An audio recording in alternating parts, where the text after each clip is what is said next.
everyone. I'm Linda Nickell, and welcome to the Happiness Hour. Every week, photographers meet here to connect, inspire, and create. And if you'd like to join us, you'll find the schedule for upcoming presentations on my website at lindanickell.com. Every week, a guest shares their tips and insight into their creative journey, and they inspire us to try something new and look at a subject with a new perspective. Tonight's guest is Leyderman.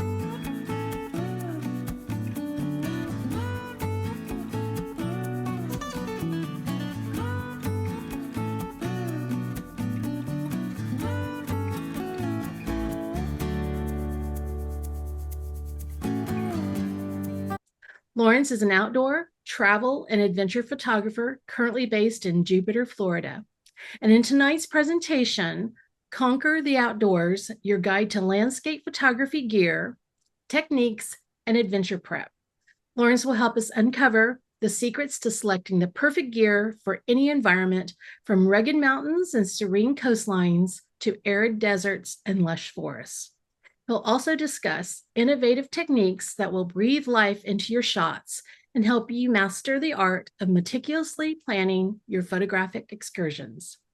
Lawrence is a full-time professional photographer and a workshop instructor, and you'll find a list of his in-the-field workshops and fine art photographs through his website at overlandingphotography.com. And if you're on Instagram, give him a follow at Overlanding Photography. Welcome back to the Happiness Hour, Lawrence. Thank you, Linda. Yay! I'm so glad you're back. This is, oh gosh, I meant to look it up. I think this is your fourth trip here. Is that right? Does that sound right? Fourth, maybe third. Third, fourth? I don't know. We banter a little bit through Instagram, and somehow we've managed our way to texting every once in a while. And I wonder if you regret giving me your phone number, but too bad. No, I enjoy hearing from you. So, well, thanks for coming back. And a lot of, I don't know if everybody knows this, but a lot of people, I met you through Instagram. Somehow your photos, came through my feed, and I didn't know what the word overlanding meant. And after following you for a while, I kind of figured it out. And I thought, I know no one like this guy. I can't even imagine driving in the middle of, land that there's no connectivity, no Wi-Fi, no electricity, no running water. And this is what you were doing for years and years. And so all of a sudden you're in Florida. What are you doing in Florida? I don't know how I landed here, but I did. It's okay. It's really cool. It's a new chapter, right? Yeah. The crazy atmospherics really make up for the lack of elevation. Like the crazy weather and the crazy skies and the crazy colors and the lightning and all that make the flatness okay. I'm serious. Well, that's one of the reasons that I feel like I know you. I follow you, and I've followed you for years now, but it's your stories when you post them up. I spend a lot of time going, where is he now? And how can he be in all these places all the time at the right time? And so I know that it's not luck. I know that you plan a lot and you put a lot of effort into your photography, and you get stuff that I don't think very many people get. So I'm hoping that you'll impart a little bit of your knowledge for the rest of us. So with that, so I kind of blew through your intro. If there's something that you want to add, take the time to fill in the gaps for us. Okay, it'll be in the presentation in the slides. Okay. For sure. I'll do a little intro. Okay. So, I was going through all my photos and I couldn't decide on what to put as my cover image because there's just so many cool ones, but this one just stuck out. This was like the last night before I left the Colorado Fall area. I met Jess Bess. We were actually camping here with Jess Bess and somebody else that night before they took off, but I just thought this was really pretty. I was just like in this cocoon of fall aspens, and it was really cool time because half of the leaves are on the ground and half of them are still in on the trees and on the branches. So I just really enjoyed this moment. This is right by a place called Crested Butte. So, so as Linda said, my name's Lawrence, and that's my Jeep, and it's a big part of my photographic experience. And I couldn't choose one cover, so I chose two. Um, this is another image of my Jeep in the mountains of Colorado. And as I mentioned, that was a big part of my journey into astrophotography. I mean, into landscape photography. So there's my email, my contact information, and there's that egg that I laid last year in the Alabama hills. That's in the Eastern Sierras. When you're coming out of Death Valley on the western side, there's this really cool area full of really giant rocks. Pretty wild to get out of the desert and see all this. But so yeah, let me move on. Oh yeah, and if anybody emails me, I'm working on a gear list that basically recommends gear in three different budget levels across all types of lines of photography, from cameras to filters to accessories and you name it. Uh, but yeah, if you email me, I'll have that list sent out pretty soon. So I want to begin just by sharing a little bit about my journey, and I'm going to start from when I actually started overlanding. Before that, I was an architecture and real estate photographer. I dabbled in a little bit of everything until I really found that I really loved, landscape photography. I never really liked photographing people, but architecture and real estate was a good stepping stone to get to this. But in 2018, I had taken off with my dog Duchess, which you see in the top right corner over there. She's really amazing. She's in New York right now with my family, but we took off in 2018 and drove across country. And I was staying in hotels at the time and just traveling like regular people, just with my dog though, and didn't have a tent on top. And somebody invited me to an expo in Flagstaff called Overland Expo, and I went there with my dog. He said, camp with us, and I did. And it was basically 3 days of seeing all these vehicles totally hooked up and outfitted for living outdoors, and from vans to cars to trucks to school buses, you name it. And I was sold. I was just sold immediately. I was like, oh my God, this is it. I can, do what I love and be in my Jeep and wake up where I want to shoot. And oh my God, where do I sign up? So that was 2018. And the modifications began. But anyway, in this picture, you can see up in the top left, I'm in Utah, and most of this is the desert except for the bottom right. But I've been everywhere in that Jeep now at this point, camping in the snow, camping in the desert, moonlight, stars, uh, all these pictures are in the bottom. It's the Pacific Northwest, and the bottom right corner it's Washington, and then Oregon in the middle, Utah on the bottom left. But I love this style of traveling uh, for photography. It really worked. Not the most comfortable compared to a van or other, hotel rooms, but I loved it. It was a good time. There's a few more pictures to show you the kind of places that I've been able to take my Jeep, uh, even driving through sand dunes. So what do we have here? We have Colorado up on the left. We have Pennsylvania in the middle up on top.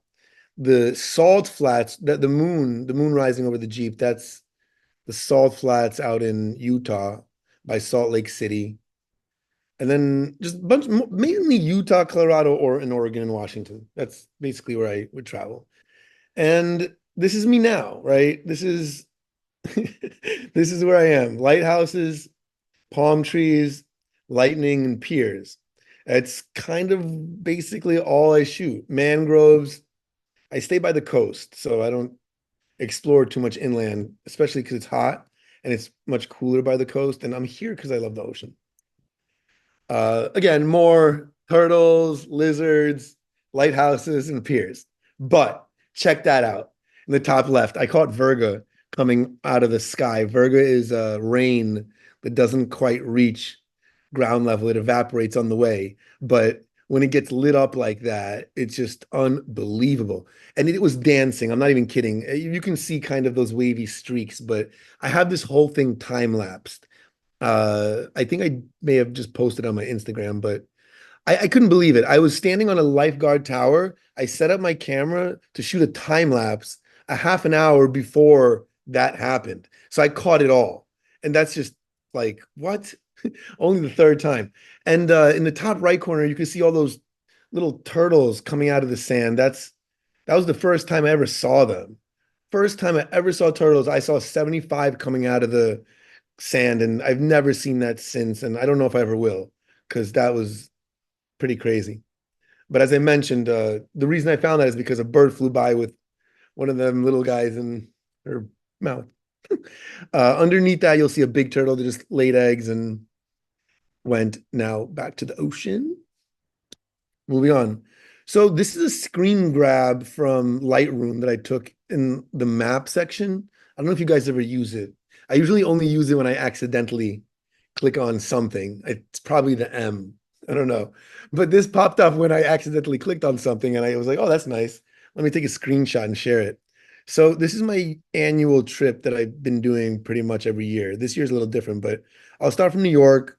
I'll get to Colorado in like 2 days because I just really want to get there.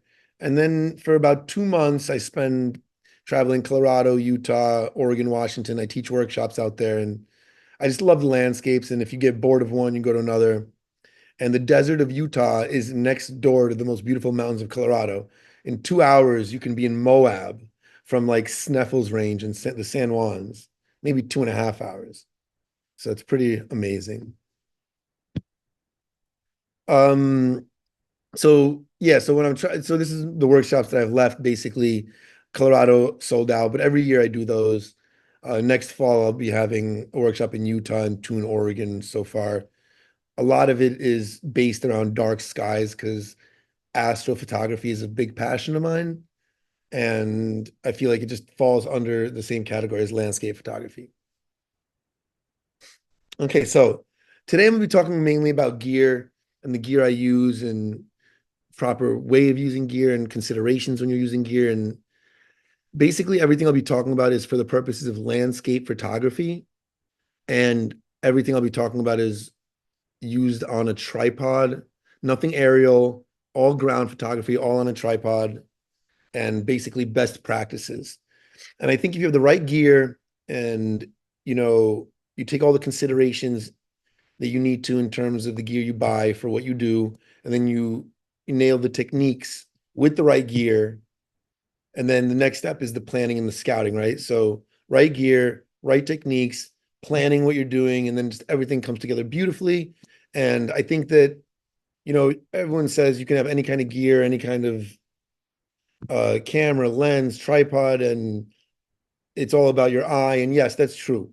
But I think that the experience really matters, not fumbling around with clunky things and things being smooth and not locking up. And I don't know. In my experience matters, right? Because I'm not just doing this for the photos. I'm doing this to really enjoy myself too, because I think we all are. Photography is a beautiful outlet. So, yeah, so we're going to explore the gear and techniques to turn landscapes and nightscapes into unforgettable art. So, moving on. And I don't think I'm going to get to the photo adventure prep today. We have a lot to talk about. So,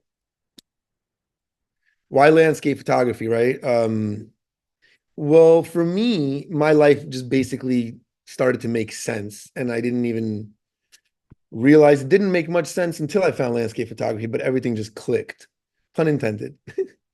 Um, yeah, I felt lost, sort of like exploring aimlessly in a world that wasn't meant for me, like, or made for me, or just didn't make sense. I grew up in New York City, no nature. Um, but when I found photography and picked up that camera, oh my God, everything just came together and life made sense. So why photography? I like to capture the ephemeral. I like to capture the star trails, the car trails. I like to do things that blow people's minds. I like to challenge myself. I like to go out in weird times of night or morning. I like to be alone. I like to be with people, but I love the solitude that photography brings. And astrophotography is really special because of that same solitude. And if it wasn't for photography, I wouldn't be in that Jeep. on top of a mountain, photographing a volcano on another mountain, 25 miles away, like in that photo that you see on the left. I'm actually in Hawaii, right? I'm in Hawaii and I was freezing my butt off. And that's landscape photography for you. The places it's taken me, I can't even imagine that I would ever be there or even care to be there if it wasn't for the camera. So a lot of it's for me. I would say 90% of what I do or more is for me. And then I show such a small percent, but it fills me up, fills up my life with happiness. Okay. Now that all the woo stuff is over. The elements of a compelling landscape photo, right? Um, I'm going to say the first thing is balance. When I look at an image, I just can feel a sense of balance when it's composed right, when your eye doesn't want to escape, when it finds a place to kind of settle and play around, and when it has interesting light, atmosphere, and mood. But I feel that aside from all the technical stuff, a photo should make you feel something, anything, good, bad, happy, upset, just some type of connection to it. That's what I try to strive for in my photos. And looking at this photo, I like to have something interesting in all the quadrants. And yes, this photo is amazing to me. And I did all this on purpose and I created it the way I did. But in the top right, for example, I feel like there's empty space and I don't really like that. I could have cropped in a little bit, but still, I always am going to criticize myself and critique myself. But this photo does speak to me. And if you notice on the bottom, I have those leaves and they're a little blurry and they frame it and your eye doesn't leave the frame and it's blurry so you don't stay focused on that too much. Your eye goes directly to the brightest part of the photo right away, which is where the water is. Probably goes up a little bit towards the dock, maybe hits the moon, bounces back down. It's not the most interesting photo, but there's balance, there's color harmony, and it's interesting. So when it comes to gear, you have cameras, you have tripods, heads, filters, lenses, bags, and then all these little accessories that make things easier and you can get more and more technical with more and more accessories. I'm going to go over the things I find necessary in this presentation, things that really help me accomplish my goals in photography and the different choices you have when you go about getting all these things. So I may know a thing or two about gear. This was, I think, in 2022. I left New York and flew to Las Vegas, and then this was actually a flight. I did some printing out in Vegas, and then I had to fly to Florida. Took some clients out to Key West. But anyway, I had all this stuff packed in two camera bags, and I have two camera systems that I carry everywhere with me. I have drone that I carry with me. I like to have multiple cameras shooting at the same time. One is usually doing a time lapse while the other one I get to do whatever I want with. Um, I don't like any restrictions. I don't know if I'm going to continue packing like this all the time. It's heavy, obviously, and it's takes a little bit of fun out of it when you have too much stuff. So there's a star tracker in there, which I traveled with for 30 days and never used, right? And the thing is 15 pounds. It's next to the blower on the left. I'll never travel with a star tracker again that's that big. Anyway, moving on. This is a little spread I did for Sony for an article I did for them. And this was what's in my overlanding bag. So basically what I love about overlanding and the thing we talked about with the Jeep is that I have everything in my Jeep and I can curate my bag for any single hike. So this is kind of what I would typically have on a hike. A bunch of safety gear, some lenses from wide to almost telephoto. All right. So moving on to camera bodies. I'm about to jump into gear. So the next 20 or something minutes are going to be just talking about camera bodies and tripods and stuff like that. So when it comes to cameras, and especially for landscape, you know, there's medium format, full frame, and APS-C. And the considerations when it comes to the sensor size are sort of how much light is going to come in and how big you plan to print, what time of day you're shooting, right? And the reason I'm saying that is because the higher the megapixel, the bigger the sensor, the worse they are at night. So that's a consideration. But I use a Sony system and I use a Fuji system. I tried to switch from a full frame to a medium format sensor, but there were too many things that the full frame Sony camera did that the Fuji couldn't quite do. The medium format camera that I own now, the large sensors, very slow, not good at night, um, compared to the Sony. The Sony's a beast at everything, so that's kind of the where I'm at right now.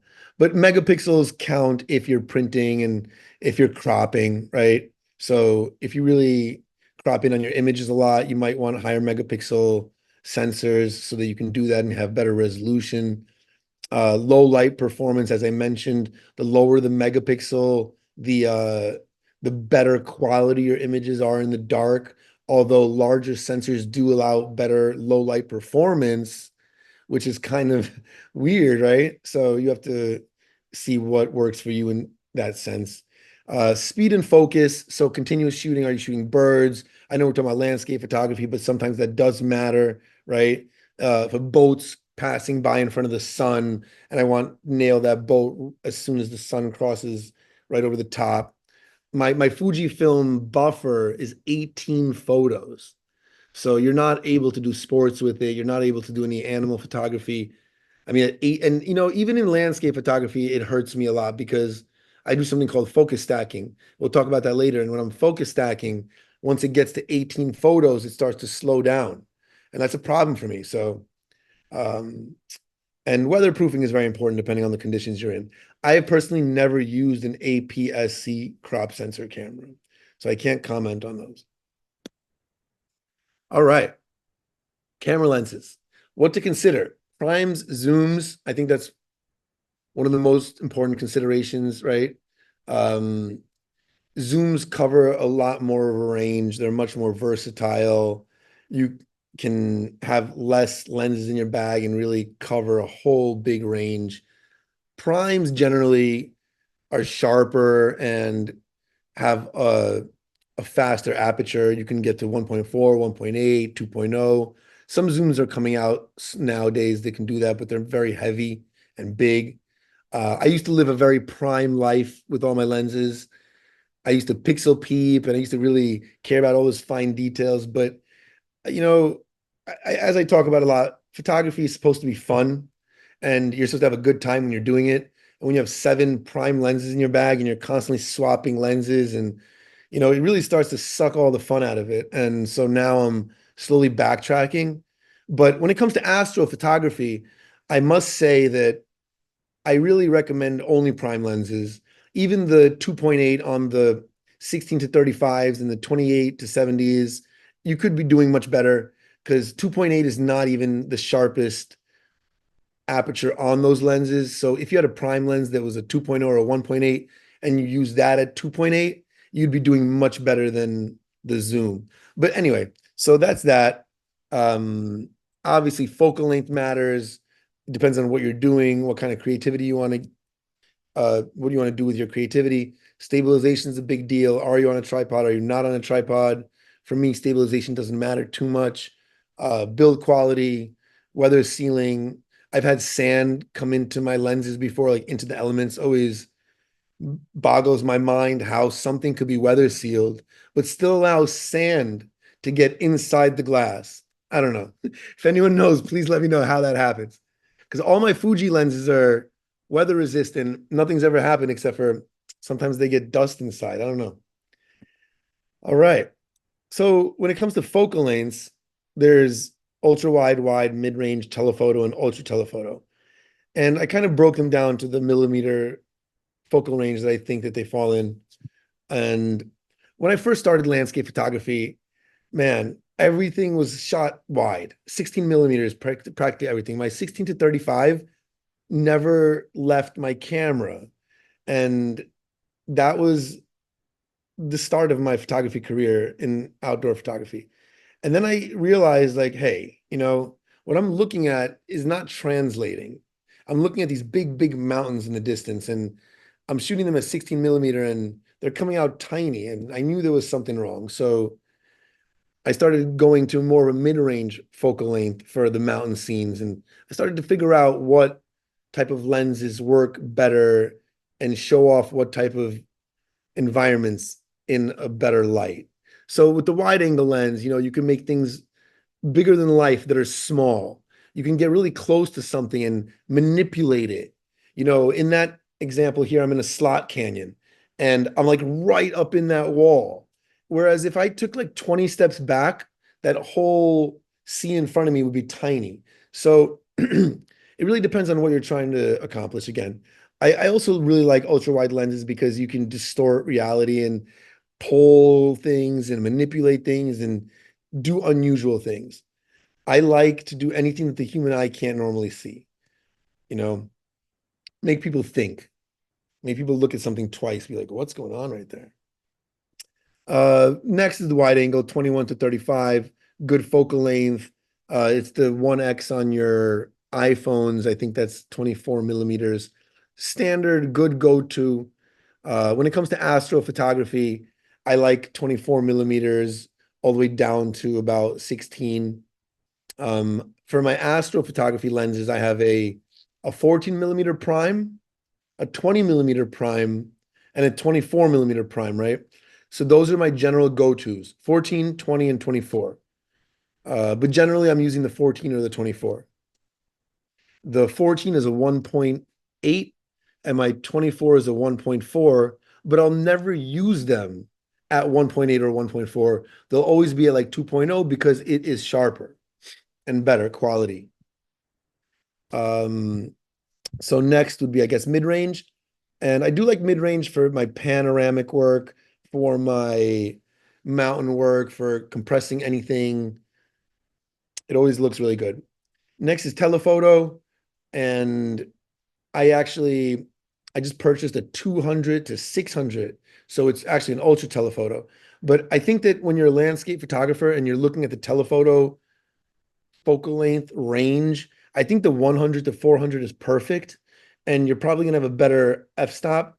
I bought the 200 to 600 just because I wanted to do more moon photography and more compression of the sun and the moon. But uh, I think that, like I said, you can skip the 70 to 100 millimeter range, that little 30 millimeters, and you can go from a 2470 to a 100 to 400. I think that's a good way to do it, right? So if you're looking at 3 zoom lenses, you can have a 12 to 24. I'm talking about the Sonys right now. I don't know what other brands, what focal lengths they have in their lineups, but I'd be pretty happy if I had the Sony 12 to 24, the 24 to 70, and then the 100 to 400. I feel like I would have everything covered, except I would still need a prime for astrophotography. All right. So sharp photos, tack sharp photos. How do you do it? Remember, we're on a tripod. So um, pressing the camera shutter with your finger introduces shake. So to get rid of that, either have a remote shutter or use a self timer on your camera. Next, focus accuracy, right? Make sure that you are dialed in and that you're in focus. And a lot of times, if it gets dark and you hit the autofocus, it's not 100% that it actually caught it. But you want to zoom in sometimes, go into manual, double check, make sure you're sure. Tripod stability, we'll be talking about all that in a moment, but tripod stability is a factor that you can control if it's not too windy out and if there's not an earthquake and, if you have a decent tripod. So I'm talking about all the things you can control right now. Tripod head stability, make sure that all the screws are tightened down, even your pan screw when you're shooting.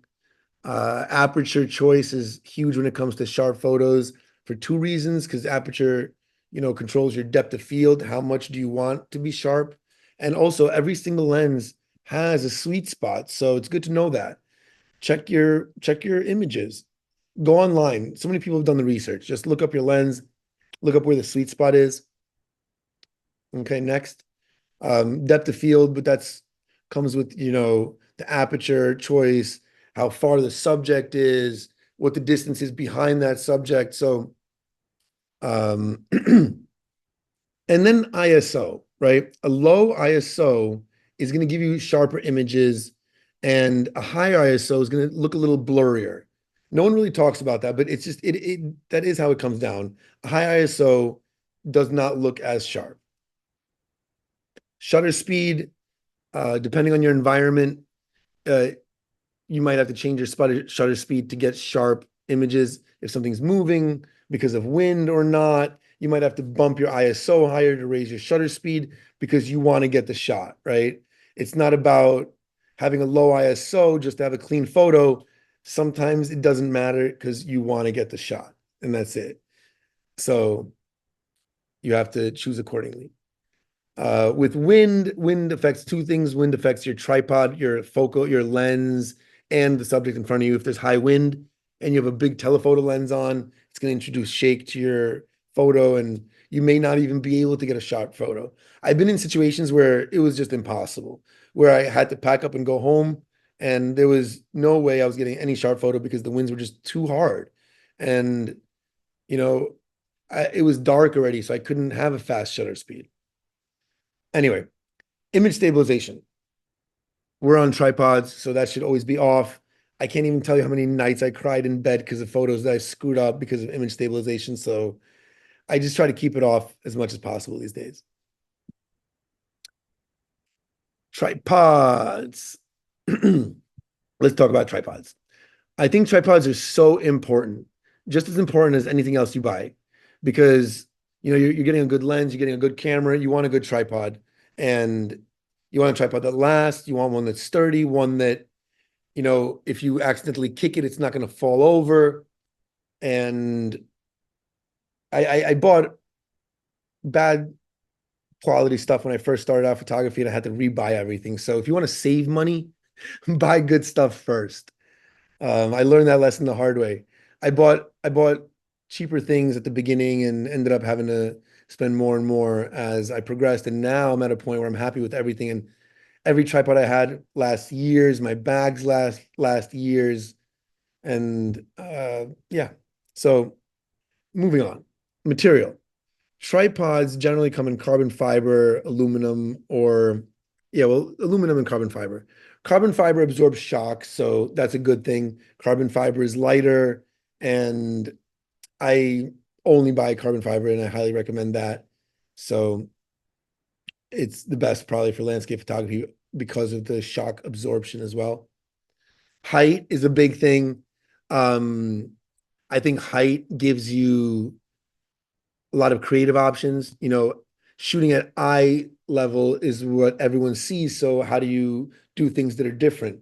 I don't just plop down my tripod and shoot at eye level when I shoot. I duck down. I see what it's going to look like low and then high. And as you can see in that picture over there, next to the bottom left photo, those two tripods are fully extended. Look at the height difference. That's crazy, right? Totally different shots. That I'll show you the photo that was captured with that tall tripod in a little bit. But yeah, you want to be able to get really high. And then, you could be on a hill or a mountain where your front leg of the tripod needs to go lower than where you are, which is lowering the tripod height even more. All right. Well, next thing consider, I guess, it's important is the portability versus stability. So are you hiking? Are you traveling in a car? What are you actually doing with your tripod? So how heavy is it? How small does it close down? These are important if you're moving around a lot, right? I think these are pretty much the most important things. And then one more thing I want to touch on is the center column. So center column is very restrictive if you cannot remove it. And it's one of the worst things that hurt sharp photos if you extended. An extended center column introduces so much extra shake and so much extra time for the shake to go away. So at all costs, if you can, never extend that center column. Here are just some different images of tripods out in the field. Sometimes if you look in the bottom middle image, you'll see a little tabletop tripod that extends only to about a 1.5 feet. Sometimes I'll even grab that just for fun on a beach walk. If you notice, the lens is over a leg in almost every photo, right? That helps keep things stable and make sure that your camera doesn't get knocked over, especially when it comes to those little tripods. If you look at the one in the top right corner, that little baby tripod, the only reason it's able to actually stand up like that and take photos is because it's balanced, and that's because the lens is over a leg. The bigger tripods don't matter so much, but when it comes to the smaller ones, make sure that that's the way you have it set up.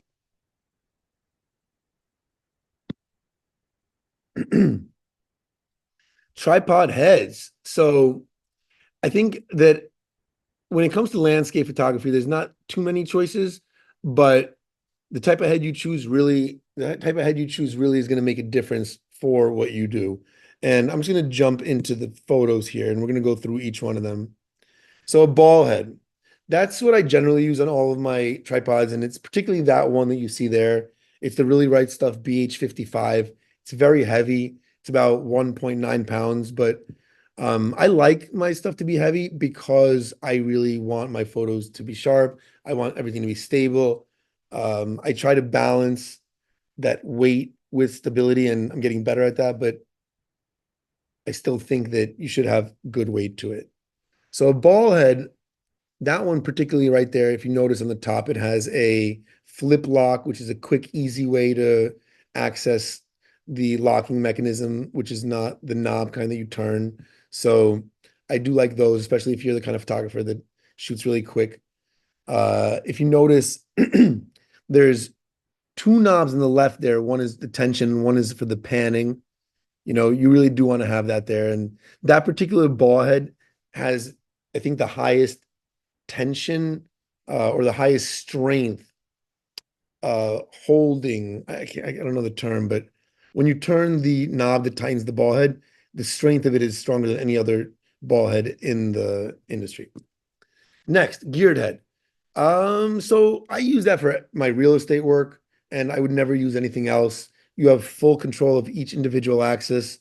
Micro adjustments are amazing with it, and you don't throw off the other axes like a ball head. If you try to use a ball head to just, do the tilt, pan, or the roll, you will mess up the other two, whichever one you try to change.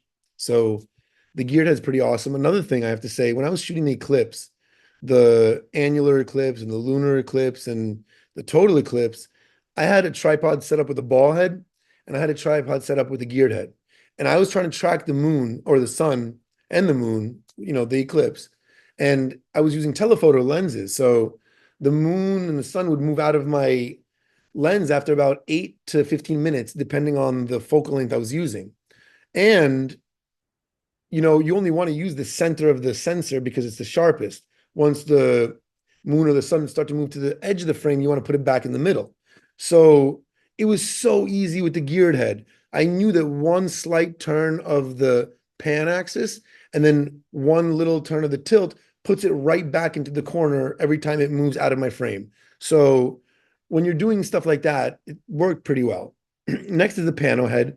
So the pano head does not have a roll axis on it. Great for panos, but a little bit restrictive. I'm going to get to something pretty cool in a moment. That's a better version of a pano head that I think. But yeah, that's made by Acrotech, another company made in the US. Sorry, I need a drink of water.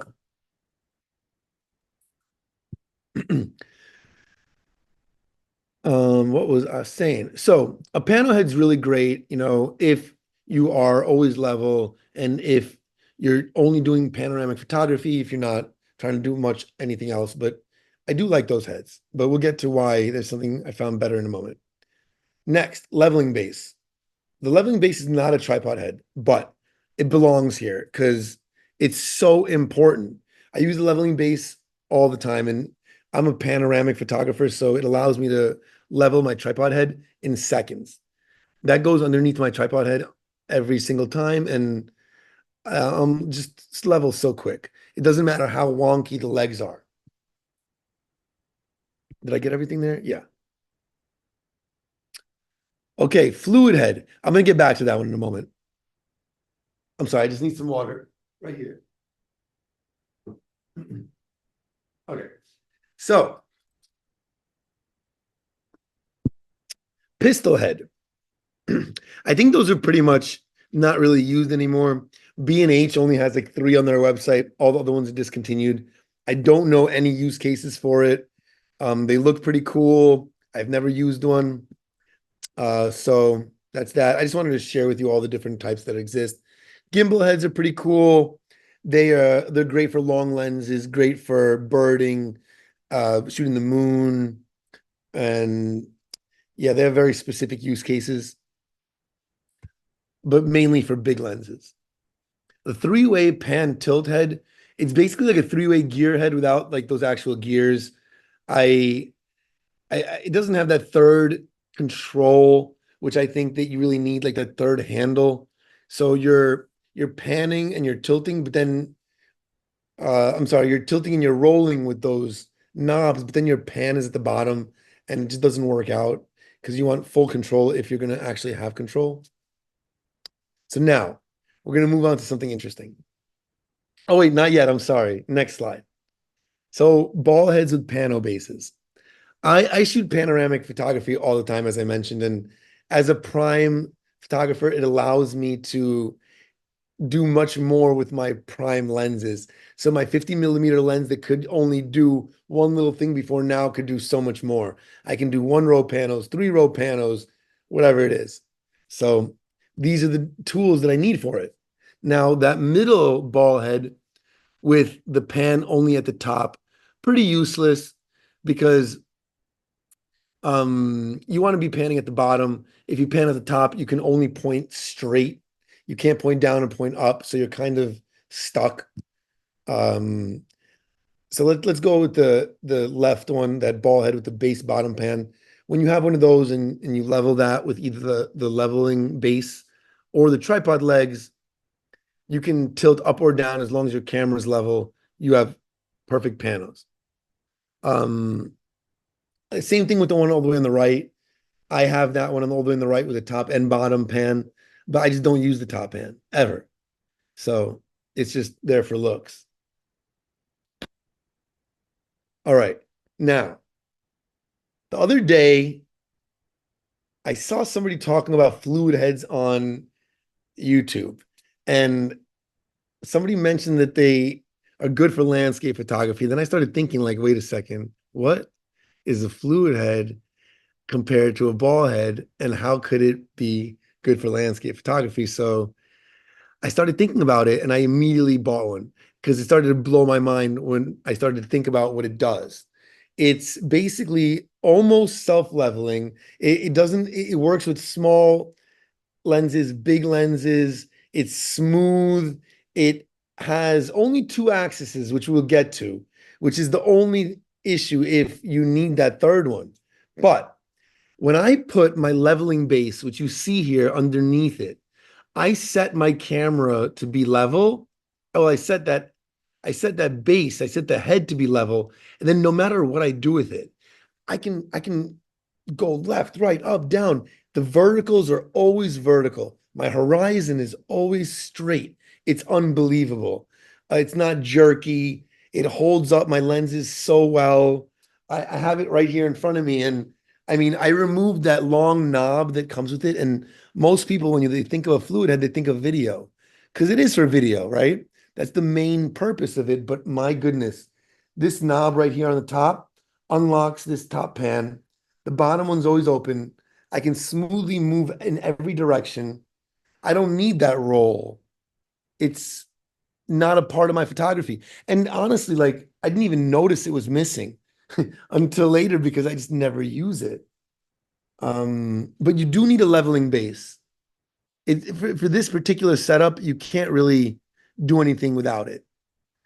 You also need that slide in the middle because when you're not using a telephoto lens with a foot, you need to have um, another slide there, as you can see.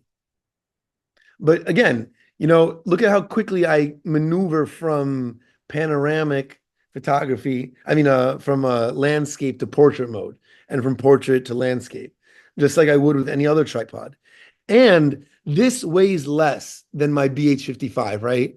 My BH55 is 1.9 pounds and this is like 1.5. So I'll be testing this in the next week in the field. So far, I've only tested this in my home. I just got it today. I'm pretty excited about this. So stay tuned to my results, but I feel like this is a game changer. I mean, today was like, or when I first even thought about the fact that a fluid head could be used for landscape photography, it was like the most mind-blowing thing ever. And, it's so exciting when some new tool can be used in a way that makes my photography more or better or the experience better or anything. So I'll let you know how this goes, but it's something exciting to explore. Let's see what I have left. Okay, so just a couple of don't do's, right? Like, don't ever do those if you can. Just try to avoid that. Don't lift that center column. Don't tilt your camera sideways like that in that wonky position. Get a L bracket, get a taller tripod, remove your center column. Just don't do it, you know, unless you really, really, really have to. All right, I'm done with the tripod and tripod head section. Okay, so let me ask you these two questions. Well, the first one is two people have the same question. Can you talk about this? Why do you turn off your stabilization? What does it do on a tripod that ruins your photos? Awesome question. Mhm. So inside of your camera, there's multiple axes that kind of are sort of gimbals that try to keep your sensor in position and compensate for your movement when you're hand holding it. And they they allow you to shoot sharper images at slower shutter speeds. And the newer cameras are promising more and more stabilization. And that in-body stabilization hurts you when you're on a tripod because it's trying to compensate for something. When you're turning it off, you're locking the sensor in place. When you're not locking it, when you have the image stabilization on, these axes are trying to compensate for something. And if your camera is on a tripod, there's much more possibility that you're going to ruin your photo, especially if you're moving it, especially if you're doing panos, right? So when you're keeping your camera on a tripod and your image stabilization is on, after a little bit, it'll correct itself. But still, let me tell you something, okay? The shutter flopping down and slamming inside your camera can trigger your stabilization mechanism, which will then shake your camera for the next photo in your interval or bracket. I can't even tell you how annoyed I was when I learned that the hard way. When I thought that the image stabilization couldn't hurt my photos, but the slamming of the shutter would in turn have the image stabilization ruin my next shot.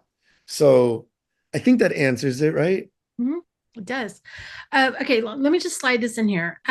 Gail's question is, why would you use a prime versus a zoom for astro? So primes generally have um, a wider aperture, Mhm. right? When I'm talking about primes, I'm talking about getting one that has a 1.4 or 1.8 and nothing else. I'm not talking about a prime that's like 2.8 or 4 or something like that. So your sharpest aperture on any lens is generally a stop or two up from the widest. And you want to have as much light as possible come in to your photo because you also want to keep your ISO as low as possible. So the goals you have are to, create the cleanest image you possibly can and the sharpest image you possibly can. So prime lenses with very wide apertures help you accomplish both of those by allowing you to step up a little bit and still get a lot more light. So if you have a 1.4 aperture prime lens, and I'm saying primes now because that doesn't exist in a zoom, right?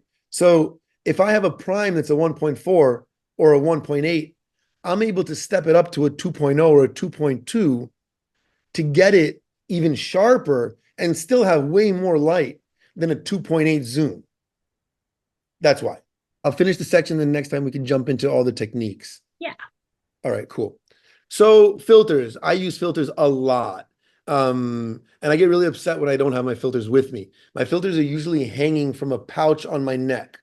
Uh, I have like this little necklace thing I made that hangs and has filters on it, has a blower on it, and it has a lens cloth on it. Every single time I ever go shooting, I put it on me and it dangles in front of me. I don't care how stupid I look because I care about my images coming out amazing, right? That's it. So in this image, you can see a little bit of that. I hung it, I think, on my camera. But anyway, so we're going to talk about filters now and what filters exist and why you use them. So a filter that we're going to start with the polarizer. A polarizer reduces reflections, enhances sky contrast, and deepens color.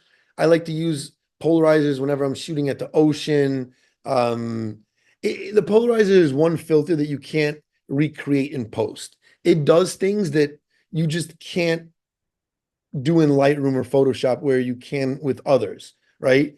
You can't cut through the reflection into water and see the rocks in Lightroom, but you can cut the reflection of the clouds that are hitting the water so you can see through the water and then process it later. But polarizers are huge. And when I was doing real estate photography, they were huge because I would remove the glare from the windows, the light that was coming in that would blow out the wooden floors or the marble. It really cleans things up. And it also actually, it also helps with the specular highlights. So if you're shooting yellow leaves in the fall and the sun is hitting them, you're losing all that detail. But the polarizer will bring it all back. ND filters, also known as neutral density filters, allow you to have longer exposures by blocking light intake. They just darken down what you're looking at. And they allow you to slow down the shutter, which allows you to drag your shutter, which allows you to smooth water and do all these cool things like star trails and car trails and get rid of people in the daytime. We'll get to long exposures next time, but in the next presentation. Next is a graduated ND filter. As you can see, that third one, it gets lighter from the top. It gets dark. It goes from dark to light from the top to the bottom. And that's really good to balance exposures, especially during a sunrise. It keeps the foreground bright. And, you know, the drawbacks of that are if you have a big mountain in your shot, then you're darkening the mountain and you can't really fix that. So I'm in Florida right now and I'm using that anytime I'm shooting, you know, the ocean and the horizon, but I'm really thinking about when I use that type of filter. The next one is a reverse grad. I haven't had much success using those. And apparently they're really good for sunsets. And I keep trying to use them as sunrises. Maybe that's the problem. But that darkens the horizon while leaving the edges bright. And I need to keep playing with those, but I haven't found any real use cases that I've needed to. The next three are special case also, I guess. So neutral night, that reduces light pollution, great for cityscapes. It reduces that sodium light, the light that comes from street lights. And it gives, you know, night skies this really cool aqua tint that you can't really get otherwise. Infrared, that's just for fun. You know, you create things that people don't normally see. You reverse colors, and it's a fun filter to use. You can also augment your sensor. A variable ND filter. So a variable ND accomplishes all the things that those neutral density filters that you see over there. There's kind of like a prime versus zoom type of thing. But I really don't like variable NDs because there's something called cross polarization. If you go too far, you start to get this weird colorization, these X's. I've had a lot of very bad experiences with variable NDs. The quality of them is never good. And you just don't want to keep introducing more glass. You don't want to keep introducing more elements of glass to your camera system because you just don't. You know, I don't even use a haze filter anymore. I don't even use a clear filter. My lens, all you see is the glass element, and then if I put a filter, I put a filter, but there's nothing on there anymore. I want the cleanest image I can possibly get. I think more important than the filters is the type of system that you use because this really makes a difference. And I now use magnetic filters, which you see in the middle, versus the screw-ons on the left and the drop-in on the right. Each one of them has pros and cons. The uh, the screw-on filters, the cons are they get stuck, they're time consuming, it's annoying, they can drop if you don't match up the screws right away. But the pro is a secure fit. If it's on, it's on. It's not going anywhere. I lost a magnetic filter in a helicopter the other like last year, and if it was a screw-on filter, that would have never happened. And I totally converted from screw-on to magnetic filters because of my style of photography. I am a fast photographer. Everything needs to be done quick. So it allows me to be very fast. And every single person I've ever recommended those to have been so happy. And they're low profile, so there's no vignetting when they're stacked. I'm talking about those particular case ones. If you look to the left, that screw-on filter, it's very thick because it needs to have more screw-on filters. So you start to get vignetting, especially when you're wide, pretty fast. What I've done to all of my lenses is I've fitted them all with magnetic 82 millimeter adapters. So every single one of my lenses has the same filter attachment on it. So I can just really quickly swap them. They're all using magnetic lens caps too. So if you notice that case front magnetic filter is a cap. So I have that same cap on all of my 7 Fuji lenses, and they're all at 82 millimeters, making my life so easy and making me extra creative. All right, next, drop-in filters. So this is a really pro setup. It's much more versatile. It's much more clunky. It's much more annoying. I have one. I rarely use it, but you can do more with it. You know, when I showed you those graduated filters, uh, when I showed you these filters right over, okay, well, anyway, when you have that drop-in filter that you see there on the right, you can take that graduated part and it doesn't have to be in the middle. So when I told you that, you're going to darken down the mountains and that's going to affect your image at the end of the day, with the drop-in filters, you can actually pull that gradient higher. So you're not actually, going all the way into the mountain. And it covers the whole lens. There's never vignetting. So those really are awesome. They are very expensive as well. Camera bags. I probably still have another 20 minutes of stuff here. Linda, should I finish camera bags? All right, we're gonna just jump into this right here. I'll finish this section of the other accessories. So we talked about L brackets a lot throughout this conversation. And L brackets are pretty important for the speed at which you are able to go from a portrait to a landscape orientation without doing that weird, wonky sideways thing that I showed you earlier. So if you're a landscape photographer, I don't know what you're doing without an L bracket, honestly. So get one. Remote shutter. I like to have a remote shutter with a wire because it's very I just know I can rely on it. It's very reliable. My phone connection can be bad. My wireless connection can be bad. But my remote shutter has never, ever failed me. Leveling base, I mentioned multiple times, and I put it here again because that's how important it is to me. Get a leveling base under your tripod head. It'll make life so much easier, especially if you're doing panos.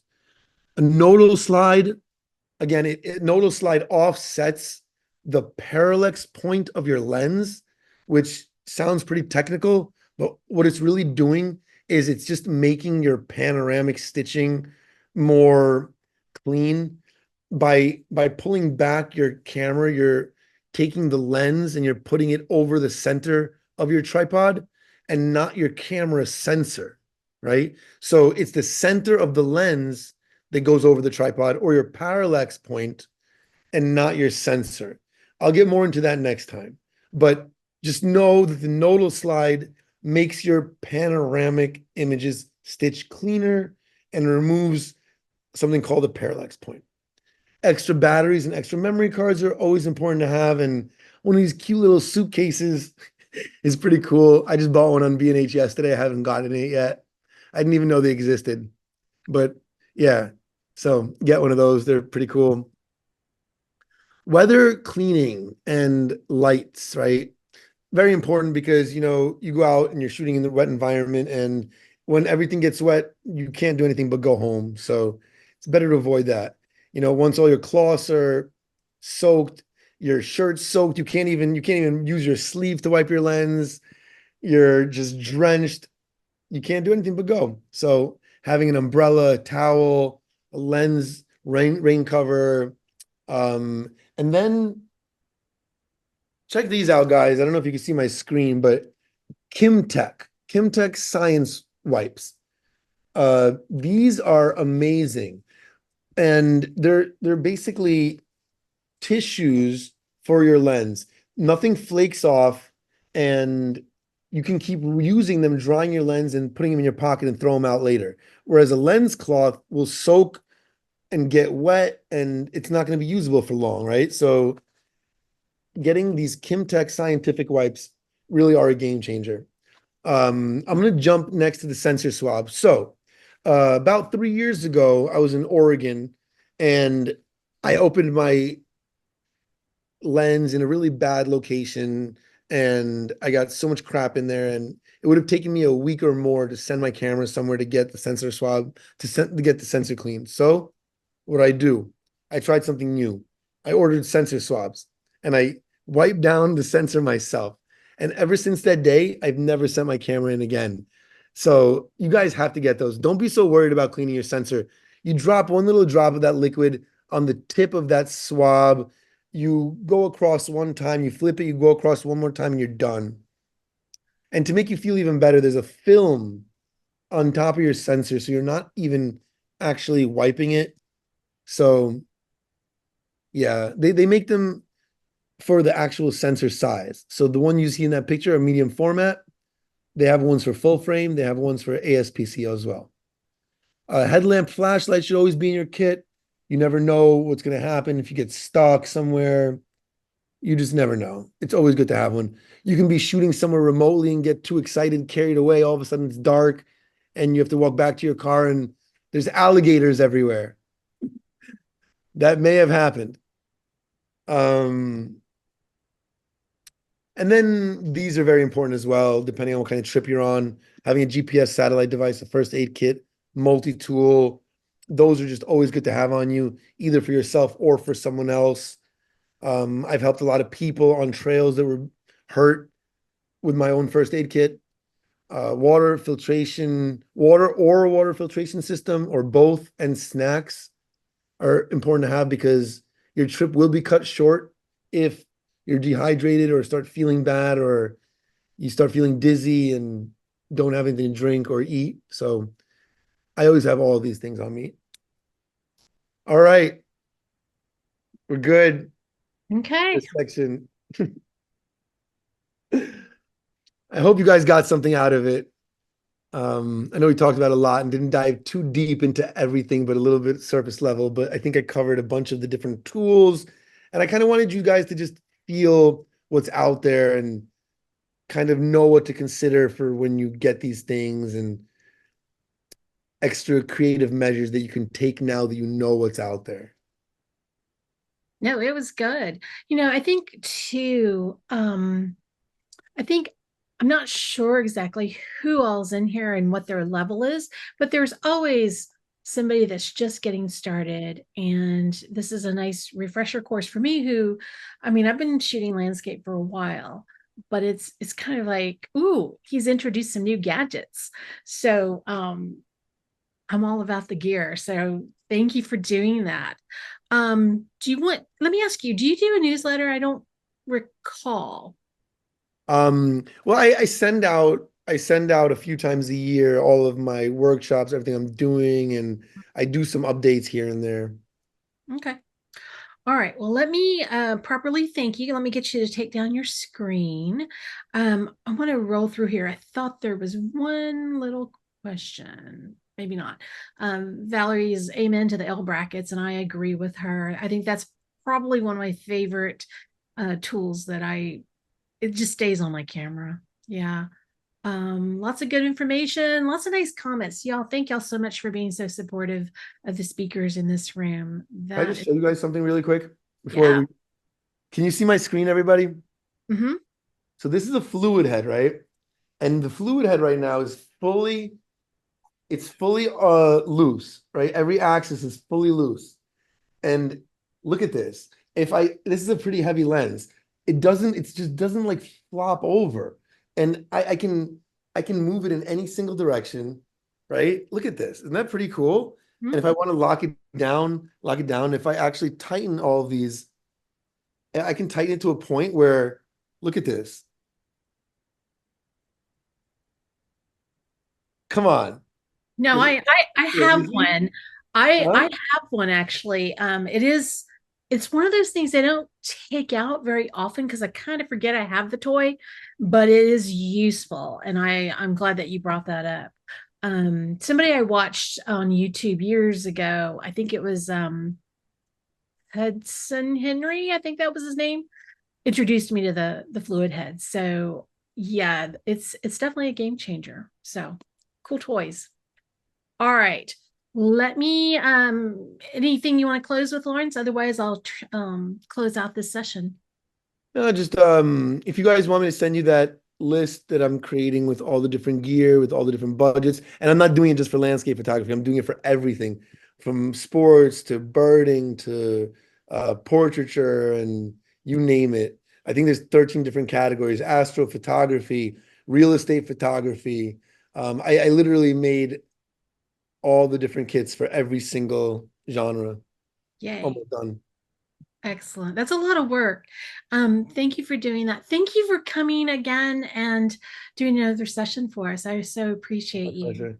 Oh, at some point, our paths need to cross in person. So you know that you have an open invitation to chips and salsa here in Texas.